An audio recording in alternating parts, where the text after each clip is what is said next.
Bonjour à tous, c'est French Fantasy. Aujourd'hui, on se retrouve pour la préparation de l'équipe du Tour de France Fantasy, le jeu officiel. Je vais vous montrer un petit peu voilà, les bonnes pépites à choisir pour essayer d'être le plus performant dans le jeu. Et on va discuter un petit peu stratégie, choix des coureurs et aussi bah, voilà, les subtilités du parcours et potentiellement les tactiques à adopter si vous voulez pouvoir maximiser vos points dans le jeu.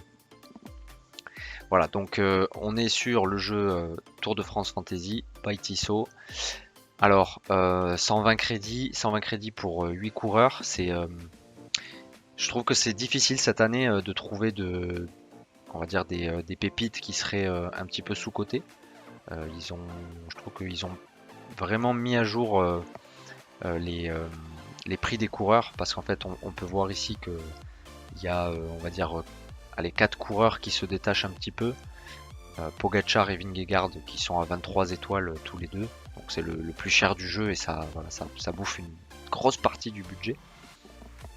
On a ensuite Van Aert qui est également à 23 étoiles, Van Der Poel 22, et après on a les deux principaux sprinters Jacobsen et Philipsen à 21 étoiles, donc c'est très cher déjà. Euh, Ce qu'il va falloir se dire, c'est potentiellement qui va s'exprimer dans les premières étapes.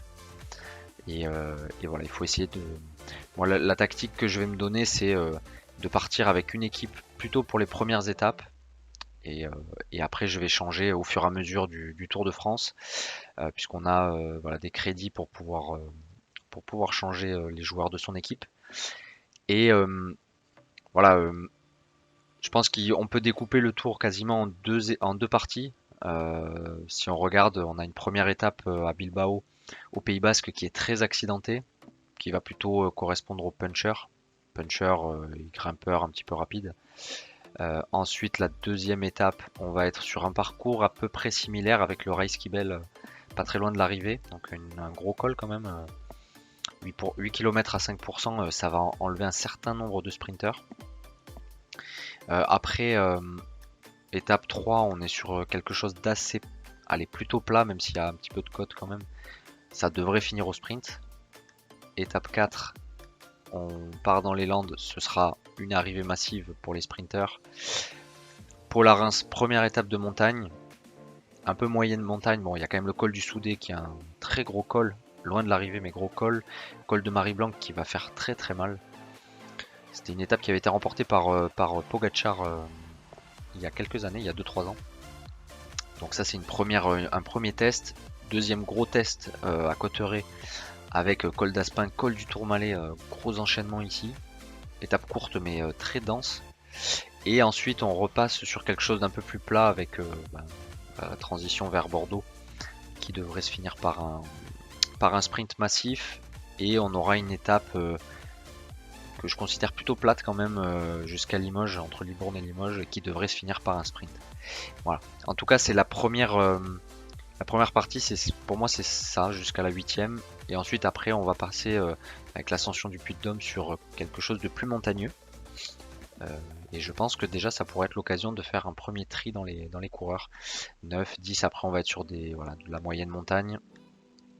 Étape 11, bon, c'est clairement du plat. Je pense pas que là ce soit une étape de transition malheureusement, hein. Les sprinters vont vouloir se faire la guerre, donc sprint massif. Jusqu'au Beaujolais, là on est sur de la moyenne montagne, c'est quand même parfait pour des échappées. Étape 13, ah bah, on est sur de la haute montagne, Grand Colombier, c'est la course de côte par excellence là, donc plutôt pour les favoris. Étape 14, Annemasse Morzine avec col de la Ramaz et col de Jouplane, ça peut être une étape d'échappée très fort, d'hommes très forts. Et sinon, ce sera les favoris du général qui vont s'exprimer. Étape 15, très très compliquée celle-là, avec la Croix-Frie à Ravis, Amran, et l'arrivée c'est Saint-Gervais-Mont-Blanc, très pentu. Donc plutôt pour les favoris, je pense. Le chrono un peu en cote, hein, avec la cote de Domancy. C'est le seul chrono du tour. Voilà, donc les rouleurs seront pas trop favorisés. Étape 17, Cormet de Roseland. et col de la Loze. Grosse étape de montagne. Donc soit pour les favoris ou pour des échappées. Ensuite, étape 18 qui devrait se finir par un sprint massif. Étape 19, sprint massif ou échappée éventuellement. Étape 20, petit ballon. Et là, on est sur quand même de la moyenne montagne, mais enfin, limite haute montagne. Hein, c'est quand même, c'est pas très haut, je crois. Voilà, c'est pas très haut en altitude, mais c'est quand même assez pentu. Hein. Le petit ballon, c'est 9 km à 8%. Bon, on devrait peut-être voir une échappée, je pense, ici. Et la traditionnelle arrivée sur les Champs-Élysées pour les sprinters. Voilà pour le parcours.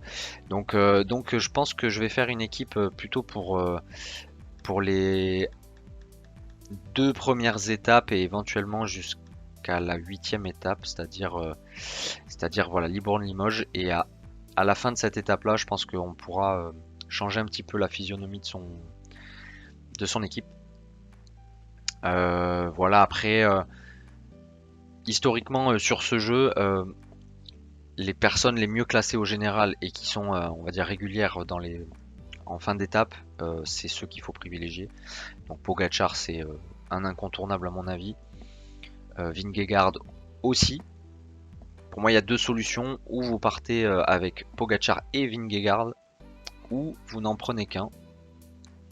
Et vous remplacerez à un moment donné dans peut-être à la 5e étape ou un petit peu après, peut-être à partir de la 9e, et vous remplacez à ce moment-là les coureurs que vous avez pour intégrer Vingegaard.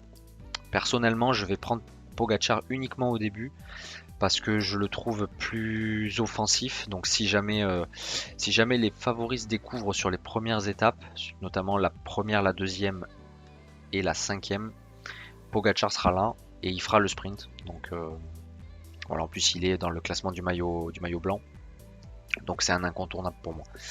Je vais pas prendre Vingegaard volontairement, mais je pense que je le rajouterai soit à l'étape 5, soit à l'étape 8-9, avant la 9e étape. C'est volontaire, c'est un choix. Après, si vous voulez prendre les deux, c'est plus safe. Mais voilà, ça vous empêchera peut-être de très bien performer sur les premières étapes. Ensuite, Van Aert, Van der Poel. Alors, Van Aert ne jouera pas le maillot vert cette année. Il va se concentrer sur certaines étapes, je pense. Et il faut savoir que sa femme devrait accoucher à la fin du mois. Et il a dit que, a priori, il se retirerait du Tour de France pour assister à la naissance de son enfant. Donc, il est fort probable que Van Aert ne finisse pas ce Tour de France. Et il ne faut pas compter sur un Tour de France de Van Aert comme il a fait l'année dernière, où il était présent sur tous les terrains. Ça, je pense que ça a été trop épuisant pour lui, et son objectif, ça reste les championnats du monde qui auront lieu quelques semaines après la fin du Tour de France. Voilà. Pour autant, je vais le sélectionner quand même parce que je pense que au tout début de ce tour, il sera frais et les premières étapes lui correspondent parfaitement. Les 2 premières étapes, c'est vraiment pour lui. Est-ce qu'il se mêlera au sprint après? C'est à voir, j'espère. Peut-être. Je pense il aura peut-être tendance à le faire parce que c'est quand même moins, il grille moins de cartouches en faisant juste du sprint. Mais sur des étapes comme ça, je le vois pas se lancer dans des grandes envolées, et peut-être qu'il se laissera un peu décrocher en fin d'étape ou en milieu d'étape. Voilà. En tout cas, je vais le sélectionner. Ensuite, Mathieu Van Der Poel, pour moi incontournable. Surtout sur les premières étapes, il paraît il a fait des bons résultats de préparation là, autour de Belgique notamment, où il a tout raflé. Et je pense qu'il va vouloir faire un très très gros Tour de France, parce que l'année dernière il avait fait le Giro, il était complètement rincé, et il a passé un Tour de France un peu dans l'anonymat. Et je crois que ça, il a pas du tout supporté. Donc cette année, à mon avis, il va faire du sale. À mon avis, il va tout casser. Et il se mettra peut-être au service de Philipsen quand même sur les étapes de plat. Donc j'ai 2 stratégies potentielles. Je vais le prendre sur le début du tour. Si déjà à la fin de deuxième étape, il n'a pas été au niveau, je le changerai pour Philipsen, qui est un crédit moins cher. Sinon, je le conserverai. Je le vois bien potentiellement remporter la première étape ou prendre le maillot sur voilà, les 2 premières étapes. Et ensuite, à mon avis, il essaiera de le conserver au maximum. Et il pourrait peut-être même tenir jusqu'à Limoges avec le maillot jaune. C'est pas impossible. Donc Van Der Poel, bon, incontournable pour moi. Ensuite, alors après, voilà, il y a des coureurs intéressants, hein. Bon, les sprinters, si vous voulez les prendre, Philipsen pour moi est le grand favori. Pedersen peut briller sur tous les terrains. Il sort du Giro, donc ça pèse quand même dans les jambes, hein, le Giro. Donc à voir. Perso, je suis moins fan de Pedersen cette année. Il a gagné une étape l'année dernière, mais il était très très très costaud. Bon, ça peut être, c'est quand même une bonne pioche, mais je trouve qu'il est très cher, hein, à 18. Pidcock, pour moi, très bonne pioche aussi sur le début du tour et sur le tour en général. Il va, à mon avis, essayer de dynamiter. C'est un très grand descendeur, donc pourquoi pas Pidcock sur les premières étapes, ça peut être intéressant. Il coûte cher, hein, par contre, 18 crédits. Mais à mon avis, c'est une bonne pioche. Gaudu, je vous le déconseille, à mon avis, il ne sera pas au niveau sur ce Tour de France. Jay Hindley, c'est une bonne surprise. J'attends de le voir quand même sur un Tour de France, mais je serais pas étonné s'il finit dans le top 5. Pareil pour O'Connor. Les frères Yates seront à mon avis au niveau. Ils sont à 17, c'est quand même un peu cher, mais je les vois bien performer. Et surtout Skelmose, la pépite. Je pense que tout le monde a un peu identifié que c'était un crack. Et il est dans le classement du meilleur jeune. Il est explosif, il va vite au sprint. Donc sur les premières étapes, ça peut être pas mal. Ça peut être pas mal. Voilà, après, bon, Chicone, ça peut être pas mal aussi. Caleb Ewan, potentiellement, pourquoi pas.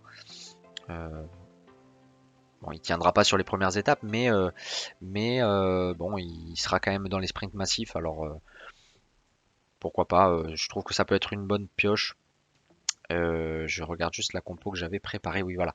Alors, par contre, moi, ce que je vais faire, c'est que je vais partir sur Binyam Girmay, qui, à mon avis, va jouer le classement du maillot vert cette année. C'est un sprinter un peu complet, un peu à la Pedersen. Il avait remporté des étapes sur le Giro, des étapes difficiles, en battant notamment. Enfin, il avait remporté une étape en battant Van Der Poel. Et il s'était foutu le bouchon de sa bouteille de champagne sur le podium dans les yeux, donc il avait malheureusement abandonné. Mais Girmay, je le vois bien essayer de s'exprimer, il va se mélanger au sprint massif, et même s'il ne gagne pas, il sera placé. Donc voilà, à mon avis, lui il va viser le maillot vert à fond. J'espère qu'il puisse passer sur les premières étapes. Ça va être un peu la question, mais à mon avis, ça reste une bonne pioche et 16 crédits, c'est pas très cher. Donc je le mets. Voilà, s'il est à la rue, bon, il faudra le changer, mais voilà, c'est un petit pari de ma part.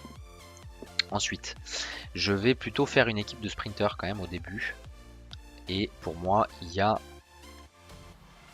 un petit coureur, c'est Sam Welsford, donc qui sera le sprinter de l'équipe DSM. À 13 crédits, c'est pas très cher. Et même si, bon, sur les deux premières étapes, il ne sera pas à la lutte, ça c'est clair. Mais à partir de l'étape 3, 3, 4, 3, 4, 7 et éventuellement 8, je le vois bien pouvoir essayer de se mêler au sprint en fin d'étape. Donc voilà, je décide de partir avec Welsford et Corbin Strong, qui est peut-être un peu le coureur sous-coté de ce Tour de France. 7 crédits uniquement, et ce sera le sprinter de l'équipe Israël Première Tech. Donc voilà, on attend quelques petits top 10 de sa part, ce serait parfait. Ensuite, on va partir avec peut-être un coureur polyvalent sur ces premières étapes. Il me reste 16 crédits, donc ça part extrêmement vite. Et je vais aller chercher un coureur puncher. Ah non, il est peut-être dans les grimpeurs. Attendez, on va aller voir. Les grimpeurs. Dans les grimpeurs, où est-ce qu'il est? Barguil qui serait intéressant à mon avis sur Tour de France d'ailleurs, en passant. Train aussi, à mon avis sera intéressant. Et moi je vais partir sur Van Gils. Gros puncher de l'équipe Lotto, qui sera articulé autour de Caleb Ewan. Donc je pense qu'il aura la latitude pour faire ce qu'il veut, pour tenter. Et pourquoi pas sur les premières étapes, on pourrait le voir à la bagarre. Et on va regarder ce qui reste dans le budget. Et dans le budget, il reste pas beaucoup, il reste que 7 points. Alors là, il y a 2 potentielles bonnes pioches. Je pense que Encorn, qui a fait meilleur grimpeur, je crois, sur le tour du Dauphiné, il me semble. Ça peut être une bonne pioche. Calmejeanne aussi, bonne pioche à mon avis. Nils Pollitt aussi qu'on a vu. Et moi personnellement, je vais partir sur Anthony Perez. Qui avait déjà, il y a quelques années sur le Tour de France, pris le maillot à pois sur les premières étapes. Il est plutôt en forme. Je trouve qu'il fait une saison pas dégueulasse. 6 crédits, bon, bah, c'est relativement faible. Et je le vois bien, lui, essayer de partir dans la première étape pour essayer de glaner voilà, toutes ces petites cotes. Là, je vais vous montrer. Ici, ici et ici. Voilà. Et à mon avis, ce sera un de ses objectifs. Voilà, la team Cofidis, c'est pas la plus grande team. Il y a Guillaume Martin, mais tout le monde sera particulier autour de Guillaume Martin, ça c'est sûr. Donc voilà, je pars. Ah merde, qu'est-ce qui s'est passé? Hop, on va essayer de revenir. Voilà, tac. Je vais partir sur cette team-là. Donc Pogacar, Van Aert, Van der Poel, Girmay, Welsford, Strong, Van Gils et Perez. Et dans ma stratégie, donc je pense qu'à l'issue de la deuxième étape, je changerai peut-être Van der Poel pour Philipsen. Voilà. Et puis après peut-être à la fin de la quatrième étape ou de la huitième potentiellement en fonction des résultats, je changerai Van Aert pour Vingegaard. Voilà, donc ils sont à 23 crédits, 23 crédits. Il me reste une étoile. Un crédit, c'est toujours bien pour pouvoir ajuster. Je vous conseille de garder quand même 1 ou 2 crédits, pas plus, mais au moins un crédit, parce que si vous voulez changer et puis qu'il vous manque un crédit, ce serait quand même dommage. Voilà. Je pense que Pogacar, Vingegaard et peut-être un Van der Poel ou un Philipsen. Non. Pogacar, Vingegaard, Philipsen, pour moi, c'est ceux que vous pouvez sélectionner d'entrée si vous ne voulez pas faire de changement. Ils seront dans je pense, les meilleurs performeurs à la fin du tour. Et voilà, après, il y a plein de stratégies différentes, mais ce que je vous conseille, c'est de vérifier sur les premières étapes ceux qui jouent le maillot à pois. Il y en aura hein, qui valent normalement pas très cher. On avait eu du Geschke, on avait eu il y avait eu, comment il s'appelle, Magnus Cort aussi, qui avait été assez offensif l'année dernière. Celui qui le garde, bon alors il le gardera moins longtemps parce qu'il y a quand même pas mal de grosses étapes dès le début. Mais voilà, hein, sur les étapes 1, 2, 3, bon, si vous trouvez un coureur pas très cher, ça vaut le coup de déjà de le changer et de se faire des points gratuitement. Et voilà, après, dans les pépites, bah, bien sûr, je pense à un Pidcock, un Skelmose, c'est voilà, c'est à mon avis des valeurs presque sûres. Ciccone, je pense le prendre à mon avis sur la deuxième partie du tour parce que ce sera le type de coureur à jouer le maillot à pois, s'échapper et viser les étapes, voilà, les victoires d'étape. Nelson Paoles aussi, j'aime beaucoup. Peyo Bilbao, à mon avis, lui aussi sera performant, même si on le verra peut-être pas beaucoup, mais il sera très régulier, je pense.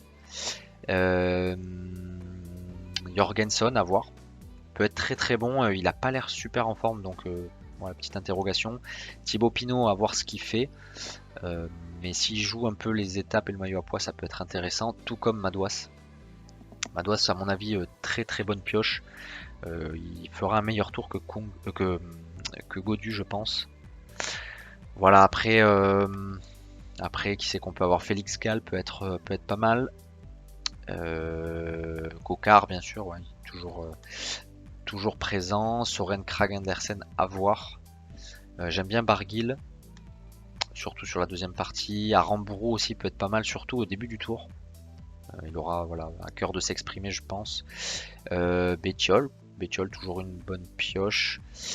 Train, à mon avis, lui, bonne pioche aussi. Zimmerman potentiellement. Zingley, Fred Wright, mais qui coûte un peu cher cette année, qui a 10 crédits. Voilà, donc n'hésitez pas à me dire qui vous avez sélectionné ou qui vous pensez prendre sur ce Tour de France. On espère. Ah oui, pardon, j'ai oublié un truc. J'ai oublié un truc, c'est le bonus winner sur la première étape. Et j'hésite vraiment entre Van Aert et Van Der Poel. Je vais partir sur Van Der Poel. Mais voilà, à mon avis, ces trois-là, le vainqueur devrait être là-dedans. En tout cas, ils seront sur le podium. Donc, n'oubliez pas de choisir votre stage winner parce qu'il vous rapportera des points bonus. Voilà, donc n'hésitez pas à me dire ce que vous pensez faire de votre côté. Et voilà, on se retrouvera très rapidement pour faire un petit bilan des premières étapes. Voilà, c'est French Fantasy. Et puis je vous dis à très bientôt. Bon Tour de France. Et puis laissez un petit like. Voilà, ça fait toujours plaisir. Allez, ciao!